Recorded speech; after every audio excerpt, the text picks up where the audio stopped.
বানিয়ে নিলাম কদম পিঠা। বানানোর পদ্ধতিটা জানলে আপনারা অবাক হয়ে যাবেন। এত সহজে এত সুন্দর পিঠে যে বানানো যায়, না জানলে ভাবতেই পারবেন না। নমস্কার বন্ধুরা, আমি অপালা। অপালার রান্নাঘরে আপনাদের সকলকে স্বাগত জানাই।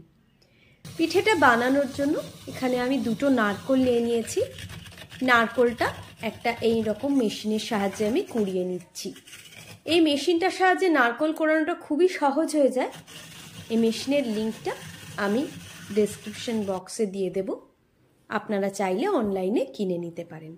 খুব কম সময়ের মধ্যেই আমার দুটো নারকোল কোড়ানো হয়ে গেল। এইবার মেজারিং কাপ মেপে 2 কাপ নারকোল কোড়ানো আমি নিয়ে নিলাম, আর নিয়ে নিলাম 1 কাপ পাটালি গুড়। গুড়টাকে একটু ভেঙে ভেঙে নারকোলের সাথে ভালোভাবে মিশিয়ে নিলাম। এবার গ্যাসের ফ্লেম অন করে পুরটা তৈরি করার জন্য বসিয়ে দিয়েছি। প্রথম অবস্থায় মিডিয়াম টু হাই ফ্লেমে রেখেছিলাম এবং তারপরে লো টু মিডিয়াম ফ্লেমে। টোটাল টাইম আমার লেগেছে 9 থেকে 10 মিনিট। পুরটা একটা থালার মধ্যে নিয়ে নিলাম। হালকা গরম অবস্থাতেই পুরটার থেকে অল্প অল্প করে নিয়ে আমি এইভাবে গোল গোল করে নাড়ুর মতন বানিয়ে নিচ্ছি। একই রকম ভাবে সবগুলো নাড়ু আমার বানিয়ে নেওয়া হয়ে গেল।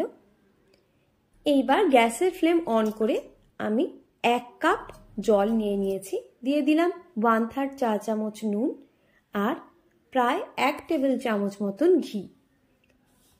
জলটা ফুটে উঠলে সবকিছুকে একসাথে মিশিয়ে নিলাম। তারপর গ্যাসের ফ্লেম অফ করে 1 কাপ পরিমাণ চালের গুঁড়ো নিয়ে অল্প অল্প করে চালের গুঁড়োটা জলের সঙ্গে মিশিয়ে নিচ্ছি।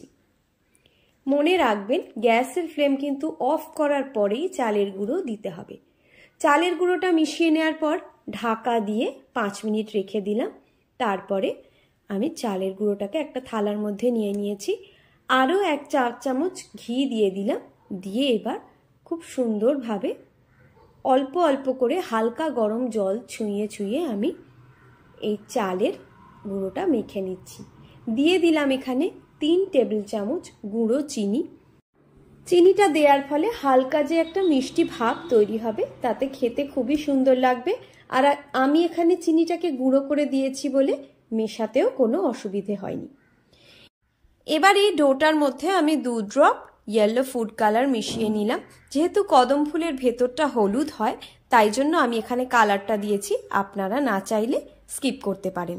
এবার ছোট ছোট লেচি নিয়ে এর মধ্যে একটা করে নাড়ু রেখে এইভাবে আমি বন্ধ করে নিচ্ছি। গোল গোল করে এরকমভাবে বানিয়ে নিচ্ছি।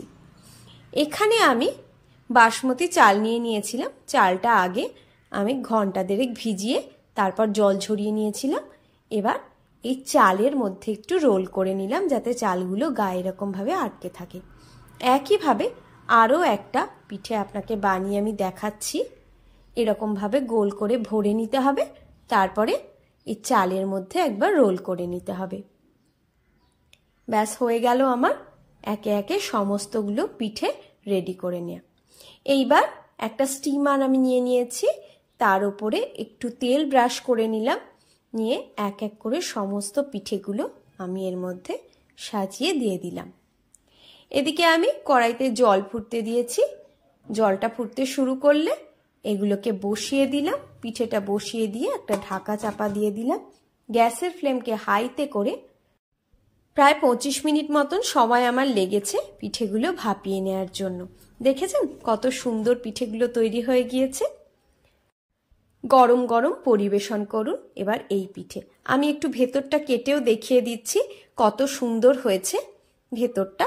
দেখুন, রেসিপিটা ভালো লাগলে ভিডিওটাতে একটা লাইক দিয়ে চ্যানেলটা সাবস্ক্রাইব করার অনুরোধ রইল। সবাই ভালো থাকবেন। আজ এই পর্যন্তই। টাটা।